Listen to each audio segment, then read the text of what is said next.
I know about how to get money from one of our biggest funders in healthcare, which is the National Institute for Health Research. So can I just ask before, has anyone been funded a project through the NIHR? Apart from people that I know? Oh, Richard Martin. Hi, Richard. Hi, Nina. Okay, so I know a lot about the NIHR and how they work. And I know also that the NIHR also collaborates. So the NIHR generally tend to fund applied health research. And they also do have collaborations with other funders, such as the British Heart Foundation and the Medical Research Council. So, there are plenty of funding opportunities, but my expertise particularly is in the NIHR. Now, I'm putting this up here, and I do apologize because the slides were put together very quickly this morning. On the left-hand side for you there is normally how projects are sort of devised, derived. People have an idea, they put together a project, they think about a funder, they then get together a team, and then they apply. So I just want to turn that on its head, because the way that I work, or certainly the way some of us who are familiar with NIHR funding works, they work slightly differently. So personally, I start off with a funder, because I want to know what is my funder funding in this area. And then I look it up and I see what they do. I then think about getting together a team, because NIHR teams are interdisciplinary and collaborative. So we get together the team. And this is way before we've designed the project. And I suppose Sherban and I, this is what we are doing here. We are trying to get together a team. Then we have some ideas. Now, Sherban has put forward some ideas, but actually those ideas are very, very broad and very loose at the moment. I don't know whether they're going to make fundable proposals. They may well do, but those ideas we then refine, and we discuss it with all of you. And we network, and we get new people on board, people who know about various things. We then go, by the time we get to the project, we co-design the project. So the actual project is not something that I come up with or Sherban comes up with. It's something that we do together. And then we apply. So I'm just turning that on its head, because we do things slightly differently. Right, if I can move on to the next stage, there's a little icon that's popped up on your, and I can't see. Sorry, is that? Okay. So I want to give you an example of how this works, and we've got Nina here. Now, I joined the University of Bristol in 2011, and I came from a basic science background, and I had to retrain in applied health research, and I knew nothing about it. However, from my old job, I knew that I had to get some money. And so in 2014, there was an Elizabeth Blackwell Institute Research for Health scheme. And the proposal, I think the health problem, was proposed by the clinician. And the researchers were encouraged to apply to design a project to get that little bit of money. So this is where a lot of my research started. It started out with a very small seed corn funding, which was EBI funding. And I put a little figure there, little things make big things happen, because that's exactly what happened in this case. We had a small amount of money, and we did a project, and we had a few publications. Then I applied on and this was for a project for research in prehabilitation, which is basically optimizing people before surgery. Then I applied for an NIHR themed call, but that was unsuccessful. I now know I was unsuccessful, but at that time, I didn't have experience of the NIHR, and I was learning a lot about how they worked. Then, in 2017, there was an NIHR commission call on a prehabilitation intervention. And I applied for that as chief investigator, and I got that money. Then in 2020, I thought to myself, well, there's a need to optimize people in cardiac surgery. So we applied for a program development grant to look at prehabilitation, to map out prehabilitation in heart surgery patients. This is adult heart surgery. And we got that money. And then the recent success, of course, is that we were funded almost £3 million by the NIHR for a program grant looking at optimizing people before heart surgery. So this is like big money. And it really started from that little EBI project. So I'm here today, I suppose, because my job with Sherban and some of you will be to try and think of getting together some seed core funding and then move it towards this. And then, of course, very recently, which is only a couple of weeks ago, we applied for another program development grant from the NIHR to look at optimizing people after surgery. Now, through all this, I mean, it took over 10 years, but I would hope that I'm going to be a lot quicker now, because during this 10 years, I was training. I was retraining to be an applied health researcher, and it was a tough journey. But, you know, what is important here? You know, we gathered a lot of expertise. We formed, you know, a large interdisciplinary team.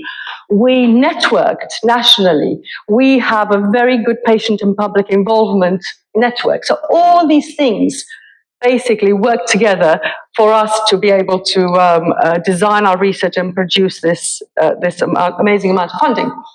And then we've got another, we have new research ideas. And in fact, I'm sort of telling you this story because this is very relevant, because of now Sherban and I have moved on trying to improve perioperative care in congenital heart disease surgery, which is a completely different kettle of fish. Is very different from adult heart surgery. And in fact, we're going to put together a program development grant at the next round to try and design and map and do a project around that. So, I'm nearly finished. Okay, so just very quickly, what makes a successful NIHR project? So, the NIHR project, I mean, they're similar to a lot of funders, but once you work with the NIHR, you kind of know the recipe. You know the ingredients that will make a project successful. So I put them up there, and they're obvious probably to a lot of people. We have to address a research question that addresses real-world health or care need. Now, there's no point coming up with a lot of fancy ideas about AI and how AI is going to change the world in this particular area if we're not addressing a real health and care need. And it's got to be that. You've got to have the right research question. Secondly, you've got to have patient and public involvement. Now, this has to be meaningful. This is not lip service. We do proper PPI. And, you know, for example, you know, I've linked here we've got Giovanni here in the audience, who is with the Congenital Heart Disease Network and working with patient groups. And that's really, really important for NIHR research. We need an effective interdisciplinary team. We need robust study design and methodology. They will not fund even the best idea that is well supported by patients and the public and, you know, the university and researchers if you do not have robust methodology. It needs to be feasible. It has to have feasibility. You can't design something that won't work. As Sherban mentioned, you know, doing surgical trials in pediatric congenital heart disease surgery is very, very hard. And actually, even the NIHR are moving away now from really difficult to deliver trials because you just can't deliver them. There's no point getting money if you can't recruit. So they've got to be feasible. They've got to be value for money. So, and they've got to have implementation potential. So at the end of that research, you've got to be able to change patient care. So this is my, I think, second to last slide, so I haven't got a lot to go, but I just wanted to say that applied health research is very, very broad, and the methods that we use are probably different or, slightly different to some of the methods that you use in your research. We ask questions like, does it work? And then we conduct either randomized, non-randomized studies, systematic reviews of randomized or non-randomized studies.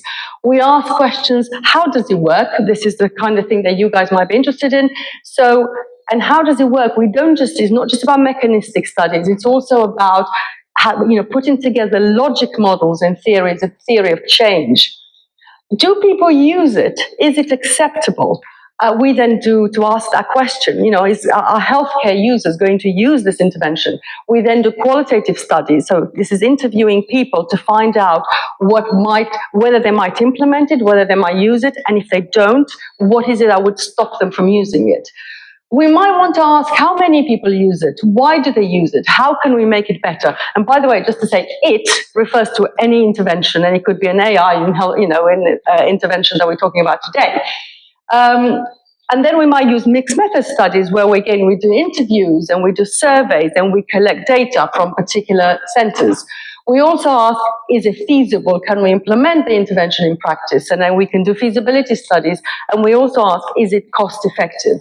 And therefore, we can do health economic studies. So our methods are very, very broad. And just to say that in thinking about this research, in thinking about the NIHR, these are the types of methods that we are going to go with, in addition to some of the more, some of the stuff that you guys do, which is the modeling, for example.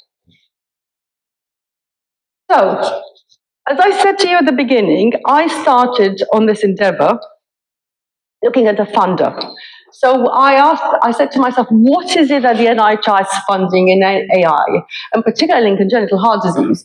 Well, I actually found there's only one funded project in congenital heart disease, and this is that one at the bottom, and it's actually a career development award. It is very small, and clearly in this area, the NIHR is not funding very much.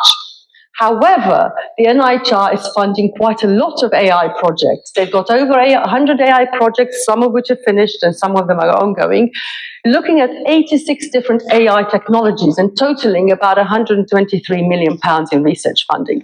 So the good news is, for us, they are funding a lot of AI projects, but they're not funding very much in CHD. Now, this is, to me, represents an opening, because we can try and plug a gap that nobody else is filling at the moment. So this is my last slide.